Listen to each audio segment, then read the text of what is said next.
Okay, good morning guys. Welcome to another topic of sustainable everyday. और इस आज के इस टॉपिक में हम कैलकुलेट करने वाले हैं सोलर डीसी केबल की साइजिंग का कैलकुलेशन हम कैसे करते हैं।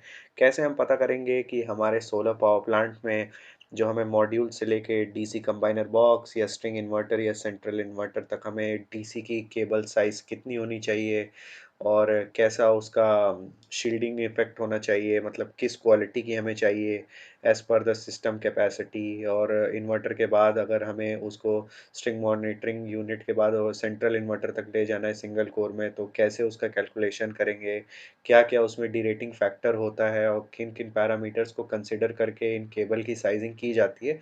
तो आज इस वीडियो में वो चीज़ हम पता करने की कोशिश करेंगे और कैलकुलेट करेंगे। अब इस कैलकुलेशन शीट को आप कैसे डाउनलोड कर सकते हैं वो मैं आपको इस वीडियो के एंड में आपको बता दूंगा। लेकिन हाँ, इसको स्टार्ट करने से पहले आइए एक चीज़ पे ध्यान देते हैं।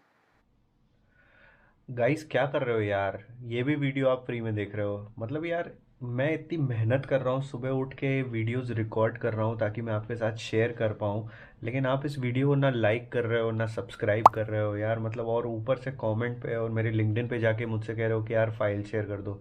यार एक बंदा इतनी मेहनत कर रहा है, वो बदले में सिर्फ चाहता है कि आप मेरे इस वीडियो को सपोर्ट कर दो यार, लाइक कर दो, सब्सक्राइब कर दो, तो मुझे भी अच्छा लगेगा, मैं भी मोटिवेट हूँगा। क्योंकि मेरे पास इतनी सारी इन्फॉर्मेशन है, इतने सारे कैलकुलेशन फॉर्मेट्स पड़े हुए हैं आपके साथ शेयर करने के लिए।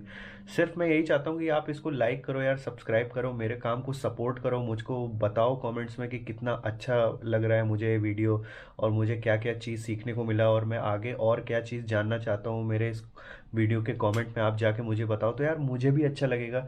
तो मैं भी और भी जितने मेरे पास नॉलेज है, कैलकुलेशन शीट है और जो भी डेटा है, तो वो मैं आपके साथ फ्री में शेयर करूँगा। तो यार बस यही चीज़ चाहता हूँ। और अगर आप इसको लाइक और सब्सक्राइब करेंगे तो यार अच्छा लगेगा, मैं और भी चीज़ें आपके साथ शेयर करना चाहूँगा। तो चलिए फिर आज का टॉपिक जो डीसी केबल का कैलकुलेशन है उसको स्टार्ट करते हैं। तो गाइस, अब इस कैलकुलेशन को स्टार्ट करते हैं। इस कैलकुलेशन को स्टार्ट करने से पहले मैं आपको एक कॉन्सेप्ट समझाना चाहता हूँ। इस चीज़ को बस ध्यान से समझिएगा जो इस कैलकुलेशन को पहली बार देख रहे हैं और करंट फ्लो के कॉन्सेप्ट को समझना चाहते हैं। तो एक एनालॉजी के थ्रू मैं आपको समझा रहा हूँ कि देखिए, ये एक वाटर टैंक है और इसमें वाटर टैंक का ये आउटलेट है नीचे से, तो इसमें एक सर्टेन लेवल अमाउंट ऑफ पानी भरा हुआ है, ठीक है।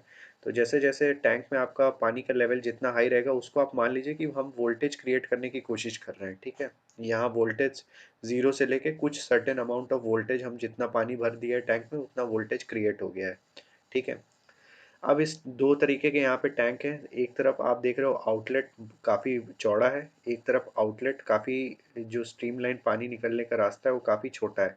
तो इस चीज़ से मैं समझाने की कोशिश कर रहा हूँ कि दोनों ही टैंक में मैंने वोल्टेज तो क्रिएट कर दिया है, पर इधर मुझे ज़्यादा आउटपुट मिल रहा है, यानी यहाँ का एम्पेरेज ज़्यादा है, और यहाँ पे मुझे कम आउटपुट मिल रहा है, यानी यहाँ का एम्पेरेज कम है। आप मेरी समझने की कोशिश कर रहे हो जी।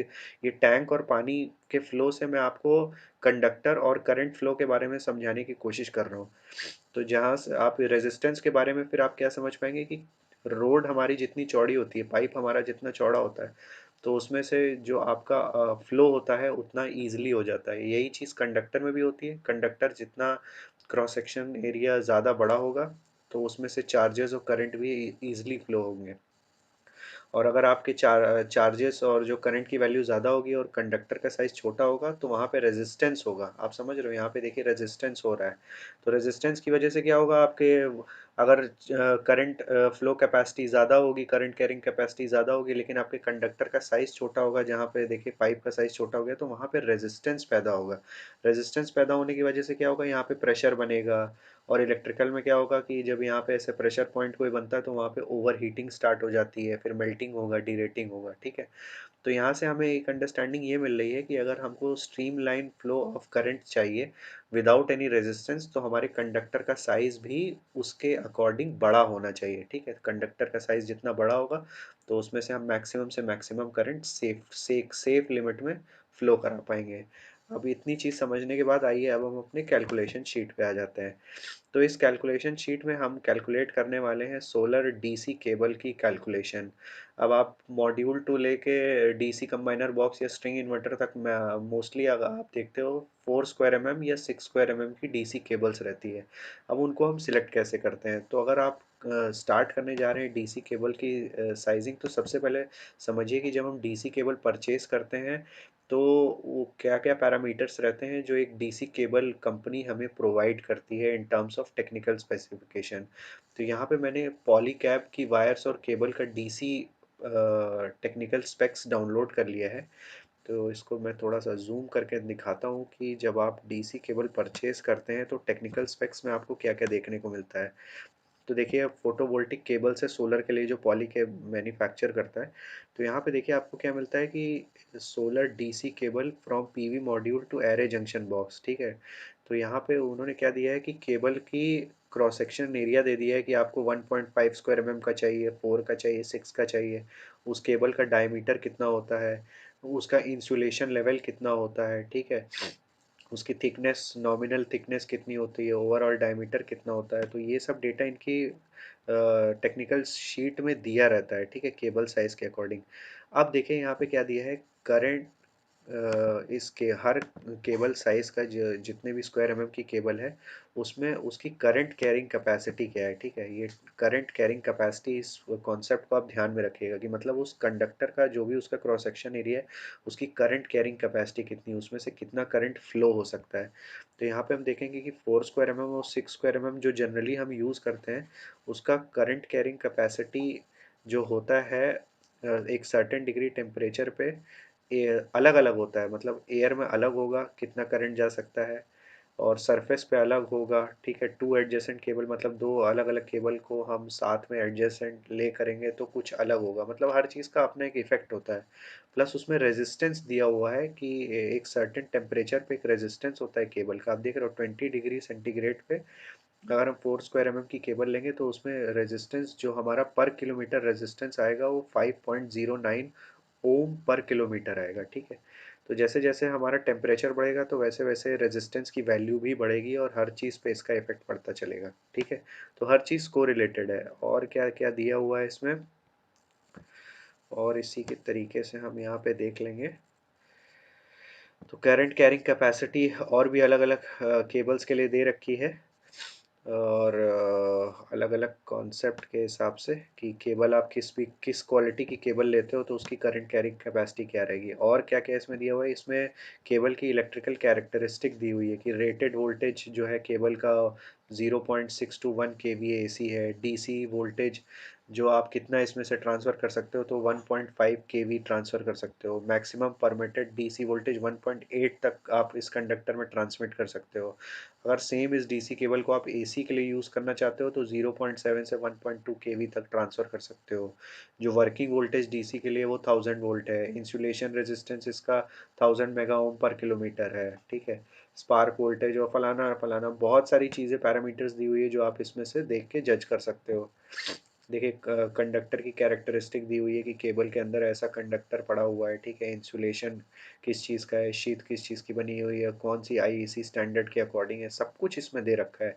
इस शीट में आपको सारी इन्फॉर्मेशन मिल जाती है, यहाँ तक कि इसमें थर्मल कैरेक्टरिस्टिक भी दे रखा है कि किस एम्बियंट टेम्परेचर तक ये अपने सभी कैरेक्टरिस्टिक को मेंटेन करती है, -40 degree centigrade to 90 degree centigrade, ठीक है। फिर शॉर्ट सर्किट टेम्परेचर दे रखा है, high temperature, damp, heat resistance, सब कुछ इसमें दे रखा है। और यहाँ पे अगर आप देखेंगे तो इसकी केमिकल कैरेक्टरिस्टिक भी दे रखी है, ठीक है, कि अलग अलग आपका पैरामीटर्स में अगर आप इसको सब्जेक्ट करेंगे तो केबल का डी रेटिंग क्या रहेगा। प्लस एक बहुत इंपॉर्टेंट चीज़ यहाँ पे दे रखी है मैकेनिकल कैरेक्टरिस्टिक कि देखिए मिनिमम बेंडिंग रेडियस जो है 5 × OD फिक्स्ड है। मतलब होता क्या है कि जब आप केबल को कई सारे केबल ट्रे या वॉकवे में कई जगह बेंड करते हैं ना तो उसकी वजह से भी केबल में मैकेनिकल स्ट्रेस बढ़ता है, मतलब रेजिस्टेंस बढ़ता है। तो कितने आप बेंडिंग रेडियस बढ़ा रहे हो घटा रहे हो वो भी डिपेंड करता है, ठीक है। तो देखिए बहुत सारी चीज़ दी हुई है तो आप इस टेक्निकल शीट को आप डाउनलोड कर सकते हो गूगल पे जाके, आप सर्च करो DC cable technical data sheet तो आप इस बहुत सारी कंपनीज की आ जाएंगी तो आप चूज़ कर सकते हो, डाउनलोड कर सकते हो। अब जो है हमें यहाँ पे क्या करना है, हम आते हैं यहाँ पे टेक्निकल शीट पे और कैलकुलेशन स्टार्ट करते हैं। तो ये आ गई हमारी टेक्निकल शीट। यहाँ पे हमने क्या किया है, अब अपना सिस्टम हमने डिज़ाइन करने से पहले हमने मान लिया है कि हमने एक 320 वॉट का सोलर मॉड्यूल ले लिया है, जिसका जो ओपन सर्किट वोल्टेज है वो 46 वोल्ट है। आईएससी हमारा 9.03 है, ऑपरेटिंग वोल्टेज 37.5, ऑपरेटिंग करंट हमारा 8.5, फिल फैक्टर्स और नॉमिनल ऑपरेटिंग करंट टेम्परेचर, ये सब मतलब मॉड्यूल के स्टिकर के पीछे दिया रहता है स्पेसिफिकेशन में। तो मैं अपने सिस्टम की साइजिंग कर रहा हूँ उस हिसाब से। देखिए आपको सिस्टम पता होगा, आपके सिस्टम में कितनी करंट फ्लो हो रही है, तभी तो आप केबल डिसाइड कर सकते हो, ठीक है। तो एक चीज़ यहाँ पे समझने वाली मैं आपको बताता हूँ, पहले इसको देख लेते हैं फिर मैं बताता हूँ, ठीक है। अब यहाँ पे मैं स्पेसिफिकेशन डाल रहा हूँ कि डीसी वायर में कौन सी सिलेक्ट कर रहा हूँ फिलहाल अभी सिस्टम के लिए। तो मैंने 4 स्क्वायर की केबल सिलेक्ट की है, ठीक है। अब 4 स्क्वायर की जब मैं केबल सिलेक्ट कर रहा हूँ तो कौन से मुझे कॉन्सेप्ट को ध्यान में रखना है, मैं केबल के शीट में वापस आ जाऊँगा और यहाँ पे मैं आपको इसके टेक्निकल स्पेक्स दिखाता हूँ। ये देखिए, ये 4 स्क्वायर की केबल है। तो इसमें जो हमारा वो रेजिस्टेंस है वो 5.09 है। और अलग अलग सरफेस पे, चाहे वो एयर हो या सरफेस हो या टू एडजेसेंट केबल हो, तो उसमें हमारे केबल का क्या रहने वाला है आपका ये, इसको क्या, करंट कैरिंग कैपेसिटी, ठीक है।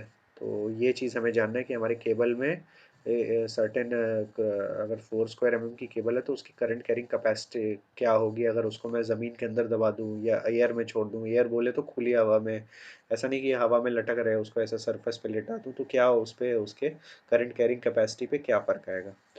तो अभी के लिए मैं उसको टू एडजेसेंट केबल मान के चल रहा हूँ कि सरफेस पे मेरी एक पॉजिटिव और नेगेटिव केबल जा रही है, उसको केबल ट्रे में मैंने डाल दिया है, तो उसकी करंट कैरिंग कैपेसिटी देखिए 44 हो जाएगी।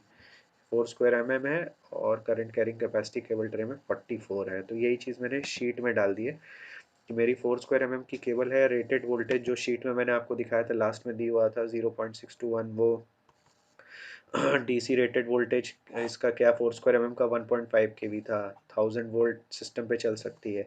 मैक्सिमम रेजिस्टेंस जो इसका था 5.09, जो पॉलीगैप की शीट में दिया हुआ था, ठीक है। और जो इसकी करंट कैरिंग कैपेसिटी जो सबसे मेन चीज़ है वो है 44 एम्प्स, ठीक है। तो अगर मैंने 4 स्क्वायर की केबल ली है तो उसकी जो करंट कैरिंग कैपेसिटी है, मतलब जो मैक्सिमम करंट वो बियर कर सकती है केबल, उसमें से 44 एम्प्स जा सकता है, ठीक है। अब लौटते हैं अपने सिस्टम की कैलकुलेशन की ओर कि मेरा सिस्टम कितना आउटपुट देगा जो मेरे केबल के थ्रू जाएगा। तो यहाँ पे हम क्या करेंगे कि हम maximum current that can flow inside our cable is the I max, मतलब एक मैक्सिमम करंट अब हम कैलकुलेट करेंगे। अब मैक्सिमम कैलकुलेट करंट कैलकुलेट करने का दो तरीका है। सबसे पहला ये कि हमारे सिस्टम का जो शॉर्ट सर्किट करंट होता है, मतलब मॉड्यूल का एक शॉर्ट सर्किट करंट होता है, ठीक है। दो तरीके के करंट होते हैं मॉड्यूल में, एक ऑपरेटिंग करंट होती है, देखिए यहाँ पे एक आपकी ऑपरेटिंग करंट है और एक आपकी शॉर्ट सर्किट करंट है। तो अगर सिस्टम आपका शॉर्ट सर्किट कर हो जाएगा तो आपके 9.03 डीसी करंट फ्लो करेगा। ऑपरेटिंग करंट होगा, नॉर्मल नॉर्मल सिस्टम चल रहा होगा तो वो 8.5 अचीव करने की कोशिश करेगा। तो हम अपना वर्स्ट केस सिनेरियो लेके चल रहे हैं कि हमारा सिस्टम जो है वो शॉर्ट हो गया है। तो यहाँ पे फॉर्मूला क्या है कि हमारा short circuit current into number of parallel string, मतलब कितनी पैरेलल स्ट्रिंग है। ये होता है ना बड़े प्लांट में हमारा 20-20 मॉड्यूल की स्ट्रिंग को हम पैरेलल करके 40 बना के अपने कंबाइनर बॉक्स तक ले जाते हैं और डिज़ाइन मार्जिन को इसमें मल्टीप्लाई करते हैं 1.25, मतलब 25% कुछ मान के चलते हैं कि हाँ भाई हमारे डीसी साइड में बहुत सारे लॉसेस होंगे तो 25% कुछ रिड्यूस हो जाएगा।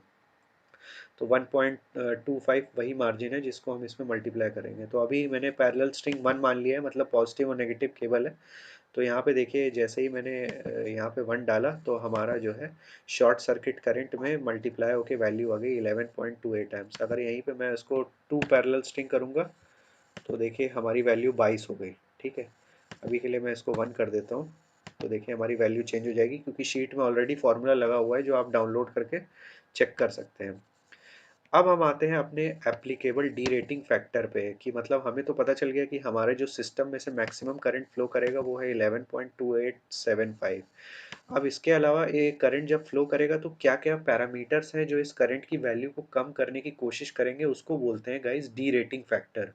अब ये केबल का जो डी रेटिंग फैक्टर होता है बहुत सारे पैरामीटर्स पे डिपेंड करता है, आपके फिजिकल पैरामीटर्स पे, कि मतलब केबल आपकी क्या, आपने किस कंडीशन में डाल रखी है, उसको अंडरग्राउंड डाल रखा है या ऐसे कंडीशन में डाल रखा है जहाँ पे टेम्परेचर बहुत ज़्यादा है या ह्यूमिडिटी बहुत ज़्यादा है, क्योंकि हर चीज़ केबल की क्वालिटी को अफेक्ट करती है गाइस। तो यहाँ पे देखिए क्या है, वेरिएशन इन एम्बिएंट टेम्परेचर आप पॉलीकैब में देखेंगे तो उसमें वैल्यू 1 दे रखी है, ठीक है। अच्छा, मैं मान के क्या चल रहा हूँ कि variation due to H D P conduit pipe, मैंने ये मान के चल दिया है कि मेरे साइट पे H D P conduit pipe है जिसमें मैंने ये केबल डाल रखी है। तो उसका जो डीरेटिंग फैक्टर होता है इस शीट में अगर आप देखोगे तो 1 upon divided by under root n है। यहाँ पे एन क्या है कि नंबर ऑफ केबल में कंड्यूट पाइप में कितनी डालना हो, तो मैंने स्टैंडर्ड वैल्यू 8 ले ली है, मतलब मैं मान के चल रहा हूँ कि मैंने 8 केबल एक कंड्यूट के अंदर डाल रखी है। तो वो जो डीरेटिंग फैक्टर होता है वो होता है 0.35, ठीक है। तो टोटल जो मेरा अभी डीरेटिंग फैक्टर पड़ रहा है कि मतलब मेरी केबल कुछ टेम्परेचर से भी सब्जेक्टेड है और कंड्यूट के अंदर जा रही है, अंडरग्राउंड नहीं है। तो मेरा डीरेटिंग टोटल जो डीरेटिंग फैक्टर होगा 0.35 इंटू 1 कर देंगे तो जो मेरा टोटल डीरेटिंग फैक्टर आ गया वो 0.35 आ गया, ठीक है। अब यहाँ पे हम क्या करेंगे कि जब हमको डीरेटिंग फैक्टर मिल गया, मुझे मालूम हो गया कि ये मेरा फैक्टर है, इससे मैं अपनी वैल्यू को मल्टीप्लाई करूँगा तो मुझे पता लग जाएगा कि जो हमारी मैक्सिमम करंट आ रही थी वो डीरेट होने के बाद, मतलब फिजिकल कंडीशन से लड़ने के बाद उसकी वैल्यू कितनी होगी। तो अब यहाँ पे क्या है, हमारी डी रेटिंग फैक्टर जो होगा मल्टीप्लाई कर देंगे हमारी करंट कैरिंग कैपेसिटी से। अब हमारी केबल की जो करंट कैरिंग कैपेसिटी थी देखिए 44 थी, ठीक है, हमारे कंडक्टर की जो हमने चूज़ किया 4² mm की। तो इस वैल्यू को हम मल्टीप्लाई कर देंगे हमारी डी रेटिंग फैक्टर 0.35 से, तो हमारी वैल्यू आ जाएगी 15.4। अगर मान लीजिए हमारी करंट की कंडक्टर की करंट कैरिंग कैपेसिटी अगर मैं 44 की जगह मान लीजिए 22 करता हूँ, तब हमारी देखिए जो डीरेटेड करंट कैरिंग कैपेसिटी है, डी सी सी डीरेटेड करंट कैरिंग कैपेसिटी, वो हो गई 7.7 एम्स, मतलब बहुत ही कम हो गई, ठीक है।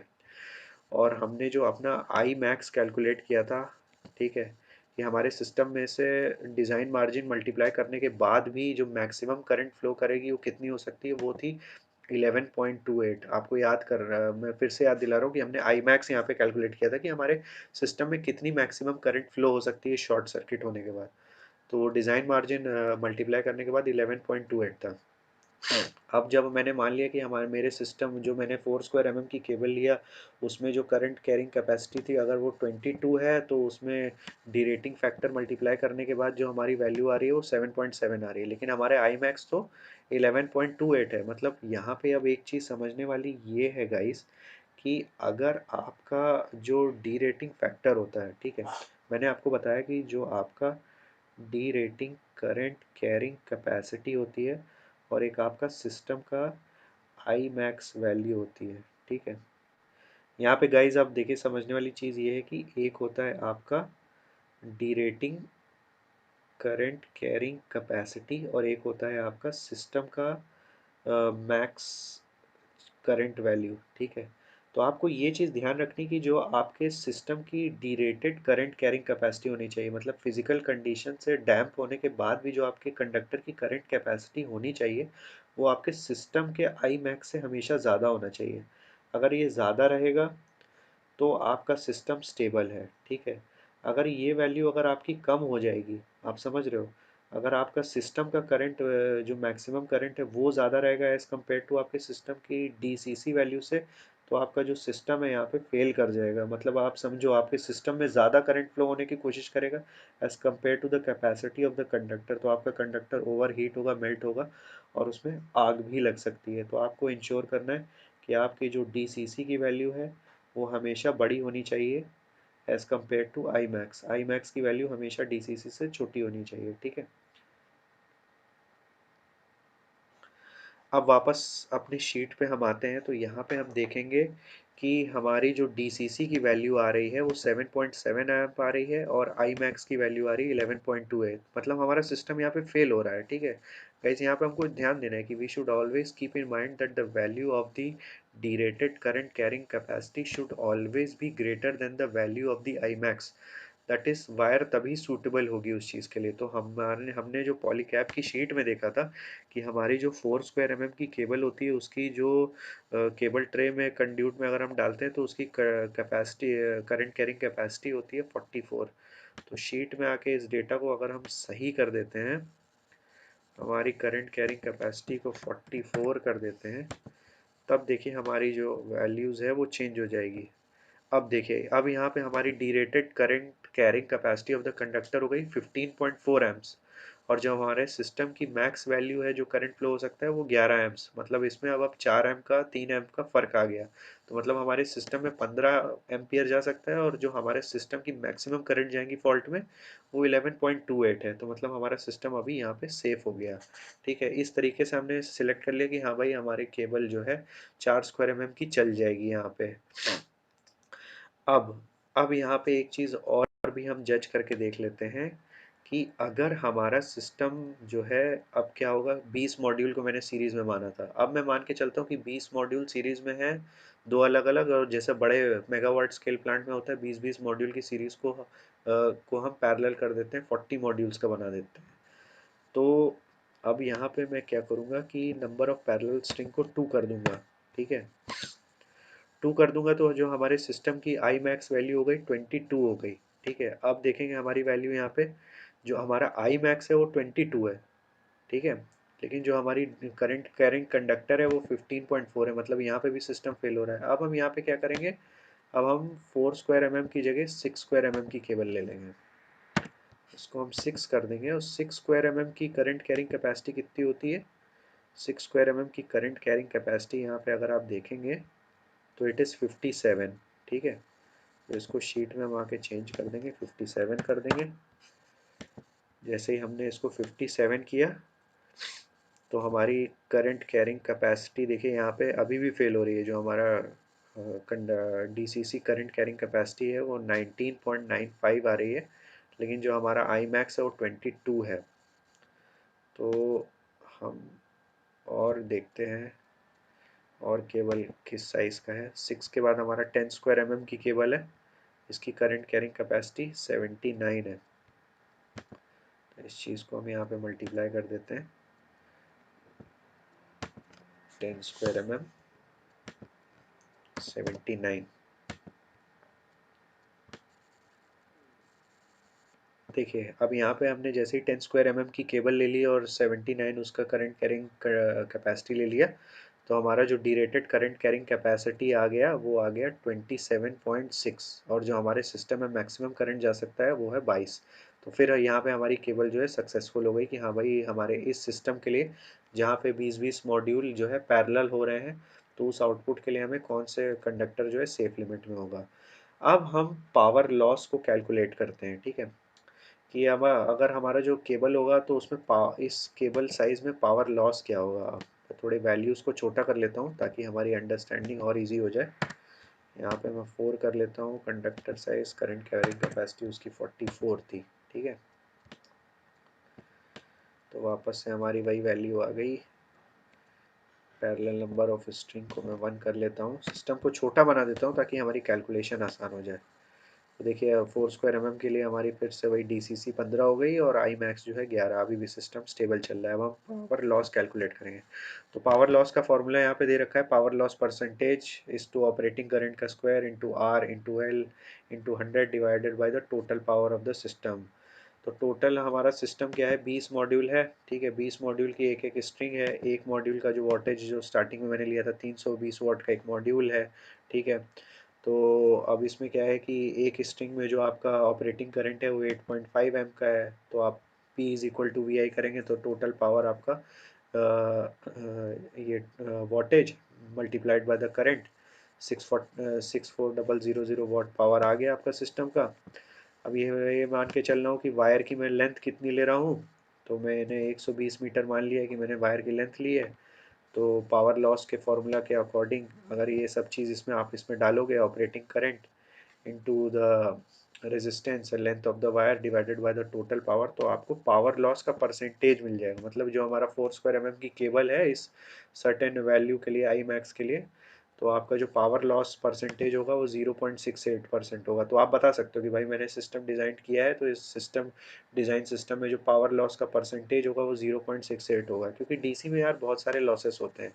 अब इसी के तरीके से हम वोल्टेज ड्रॉप कैलकुलेट कर लेंगे। हम वोल्टेज ड्रॉप को सब्जेक्ट बना लेंगे और यही वैल्यूज़ इसी फॉर्मूले में डालेंगे, तो हमारा वोल्टेज ड्रॉप आ जाएगा 0.688। ठीक है, तो ये पावर लॉस और वोल्टेज ड्रॉप हमने कैलकुलेट कर लिया। अब हम डीसी फ्यूज़ का सिलेक्शन कैसे करेंगे, ये एक एडिशनल चीज़ मैंने डाल दी आपके बेनिफिट के लिए। मैंने कह दिया कि भाई मेरे जो स्ट्रिंग कंबाइनर बॉक्स है उसमें 10 स्ट्रिंग आ रही है, ठीक है, और जो हमारा एक मतलब नंबर ऑफ पैरेलल स्ट्रिंग है वो 1 ही है। तो यहाँ पे आप क्या कर सकते हो कि शॉर्ट सर्किट करंट में डिज़ाइन मार्जिन 1.25 को मल्टीप्लाई कर सकते हो।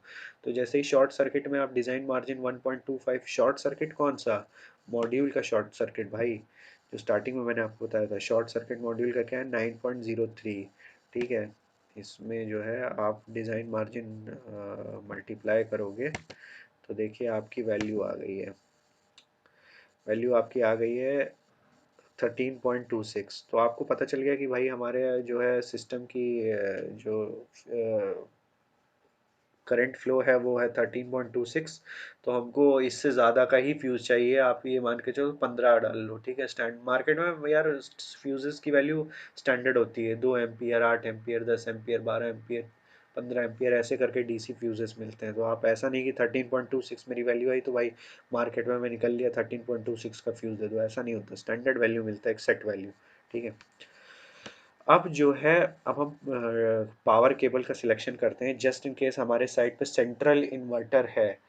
तो बहुत सारी स्ट्रिंग आके स्ट्रिंग कंबाइनर बॉक्स में आ गई, एसएमबी, उसको एसएमबी भी बोल सकते हैं, डीसीडीवी भी बोल सकते हैं। तो वहाँ पे क्या होता है कि सारी पॉजिटिव नेगेटिव केबल को कंबाइन करके हम सिंगल पॉजिटिव और नेगेटिव केबल को बना लेते हैं, और वो ही दोनों केबल जाती हैं आपके एक एक डीसी कैबिनेट सेंट्रल इन्वर्टर में कनेक्ट होती हैं, ठीक है। तो उसका कैलकुलेशन कैसे करेंगे, सेम केबल की डेट शीट डाउनलोड कर लेंगे। साइज़ हमारा 300 स्क्वायर की केबल अभी मान के चल रहे हैं। हमारा सिस्टम का rated voltage system voltage, resistance पर किलोमीटर, ये सब सब आपको उस शीट में मिल जाएगा, ठीक है। करंट कैरिंग कैपेसिटी इस 300 स्क्वायर केबल की है 514 एम्प्स, ठीक है। और लेंथ मैंने मान ली है 425 मीटर, मैंने लेंथ मान ली है कि भाई कंबाइनर बॉक्स से लेके स्ट्रिंग मॉनिटरिंग बॉक्स से लेके मेरे इन्वर्टर तक है, ठीक है। स्ट्रिंग मॉनिटरिंग यूनिट एसएमयू मैंने ये लिख रखा है टू सेंट्रल इन्वर्टर। तो जो फॉर्मूला है कि आई मैक्स अगर मुझे निकालना है, तो मैंने ऑलरेडी आपको बताया था कि ऑपरेटिंग करंट और multiplied by the number of parallel string. तो मैंने ये मान लिया कि भाई मेरी जो नंबर ऑफ पैरेलल स्ट्रिंग थी वो 2 आ रही थी 20-20 मॉड्यूल की सीरीज़ में।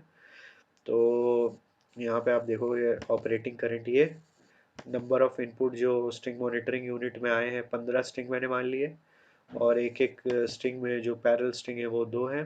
तो आई मैक्स की वैल्यू इन सभी को मल्टीप्लाई करने पे आ जाएगी आपकी 261। अब ये आई मैक्स की वैल्यू हम क्या है करंट कैरिंग कैपेसिटी से कंपेयर करने वाले हैं, डी करंट कैरिंग कैपेसिटी। तो ये मैं मान के चल रहा हूँ कि मेरी जो केबल है वो एम्बिएंट टेम्परेचर में है, तो उसमें डी रेटिंग फैक्टर 0.87 आएगा। ये भी आपको स्पेसिफिकेशन शीट में मिल जाएगा। अब मैं इस केबल को ज़मीन के अंदर ले जा रहा हूँ, केबल लिंक कर रहा हूँ ग्राउंड में, तो उसका डी रेटिंग फैक्टर 0.97 होगा, ये भी शीट में आपको मिल जाएगा। Grouping factor of the cable, मतलब एक दो केबल साथ में जा रही हैं, उसकी वजह से भी आपको लॉसेस मिलते हैं। डीसी केबल आप अगल बगल एक दूसरे में लेटाओगे तो यार रिंग इफेक्ट होता है, मैग्नेटिक फ्लक्स जो क्रिएट होगा एक दूसरे को डैम करने की कोशिश करता है, तो उसकी वजह से जो डी रेटिंग फैक्टर है वो 0.61 है। Thermal resistivity of the soil को मैंने 1 मान लिया है। अब इन सभी चीज़ को आप मल्टीप्लाई करोगे तो आपका जो टोटल डी रेटिंग फैक्टर आ गया है 0.514 आ गया। तो करंट कैरिंग कैपेसिटी मैंने आपको पहले भी बताया था कि डी रेटिंग फैक्टर को आप वहाँ मल्टीप्लाई करते हैं कंडक्टर के करंट कैरिंग कैपेसिटी से। तो जो करंट कैरिंग कैपेसिटी यहाँ पे था वो 514 एम्प्स था 300 स्क्वायर केबल के लिए। तो उसको हम मल्टीप्लाई कर देंगे तो हमारी D rating current carrying capacity 264 आ गई। तो आई मैक्स हमने निकाला था पहले ही कि हमारा आई मैक्स है 261, ठीक है, और हमारा D rated current carrying factor 264। तो यहाँ पे फिर से आप ध्यान दीजिए कि मतलब हमारी केबल यहाँ पे सक्सेस हो रही है कि हमारा D rated current carrying capacity अगर साइड पे केबल होगी तो ये 3 स्क्वायर की तो जो मैक्सिमम करंट जा सकता है वो है 264, यानी 264, और हमारे सिस्टम कितना मैक्सिमम दे सकता है फॉल्ट कंडीशन में? 261, मतलब हमारा केबल यहाँ पे सेफ है, अंडर रेटेड नहीं है, ठीक है। इसी की तरीके से हम फिर इसी केबल में हम पावर लॉस कैलकुलेट कर लेंगे, जैसे हमने पहले वाली केबल 4 स्क्वायर mm के लिए किया था, सेम फॉर्मूला है, वही वैल्यूज़ मैंने डाल दिए। तो फिर मुझे पावर लॉस मिल गया और वोल्टेज ड्रॉप मिल गया। तो इस तरीके से हमने आज डीसी केबल का कैलकुलेशन जो है गाइस किया, कि अगर हमें सर्टेन स्क्वायर एमएम की हम केबल सिलेक्ट करते हैं तो उसके क्या क्या वैल्यूज़ होते हैं, क्या क्या कंडीशन को हमें जज करना पड़ता है। कि देखिए, एक डी रेटिंग फैक्टर होता है जिसको आपको कंसिडर करना पड़ेगा। डी रेटिंग फैक्टर क्या होता है यार? मैं फिर से आपको बता दूं कि एक होता है कि करंट, ये हमारी सर्टेन 4 स्क्वायर एमएम की केबल है तो इसमें मैक्सिमम 44 एम्प्स का करंट जा सकता है। लेकिन जब हम इस केबल को प्रैक्टिकली सब्जेक्ट करेंगे आपके साइट कंडीशन से, तो साइट में क्या होगा? गर्मी होगी, केबल में बहुत सारा बेंड होगा, ठीक है। हो सकता है केबल आप ज़मीन के नीचे डाल दो तो वहाँ पे मॉइस्चर ह्यूमिडिटी होगी, ठीक है। तो ये सब या केमिकल रेजिस्टिविटी सॉइल की बहुत ज़्यादा होगी, ठीक है। तो जिसकी वजह से केबल की क्वालिटी पे, हेल्थ पे इफ़ेक्ट आता है। तो वही डिज़ाइन मार्जिन और यही सारे करंट कैरिंग फैक्टर्स हम उस केबल में मल्टीप्लाई करते हैं, देखने के लिए कि हमारे साइट पे इस केबल की क्या आउटपुट होगी, क्या एफिशिएंसी होगी। उसको हम कंपेयर करते हैं अपने सिस्टम के आउटपुट करंट से, कि भाई अगर हमारे सिस्टम में फॉल्ट आ गया तो भैया इतना आउटपुट करंट का आएगा, तो क्या हमारी जो केबल्स इस साइट पे हम ले जाके ये केबल इस साइज़ की लगाएंगे तो क्या ये केबल उस करंट की वैल्यू को झेल पाएगी, मतलब उठा पाएगी? तो उस हिसाब से कंपेयर करते हैं कि मतलब हमारे केबल की जो डीरेटेड करंट कैरिंग कैपेसिटी होती है, वर्स्ट कंडीशन में केबल की जो एफिशिएंसी होगी, वो हमेशा उसकी वैल्यू ज़्यादा होनी चाहिए as compare to the maximum current that can flow in a faulty DC system. तो इस तरीके से गाइज आज हमने इस कैलकुलेशन को कंप्लीट किया, which is the calculation of solar DC cable. तो अगर आपको ये फाइल डाउनलोड करनी होगी तो just you can connect with me on my LinkedIn, इस वीडियो के डिस्क्रिप्शन में जाके, and you can suggest me with regarding your question in this video comment also, कि आप नेक्स्ट क्या चीज़ सीखना चाहते हैं सोलर पावर प्लांट के कैलकुलेशन से रिलेटेड। और अगर आपको ये वीडियो अच्छा लगा होगा तो प्लीज़ लाइक एंड सब्सक्राइब, और भी नई चीज़ डिज़ाइन के कॉन्सेप्ट अगर आप जानना चाहते हैं तो definitely I will be uploading it soon on my channel. लेकिन वो आपको तभी मिलेगा जब इस वीडियो आप सब्सक्राइब करके बेल आइकन दबाओगे यार। इतना नहीं करोगे तो यार कैसे पता चलेगा? मतलब ये चीज़ लोग कोचिंग में या सेमिनार में पैसा लेके करवा रहे हैं यार, मैं आपको फ्री में दे रहा हूँ, और क्या चाहते हो यार? ठीक है। तो प्लीज़ इस मेरे काम को आप सपोर्ट करो, लाइक करो, तो मैं बहुत सारे कैलकुलेशन हैं जो मैं आपके साथ शेयर करूंगा रिन्यूएबल एनर्जी टेक्नोलॉजी से रिलेटेड। और just stick to my channel, subscribe to my channel sustainable every day, and I will catch you guys with new content and new calculation. Thanks for watching the video guys.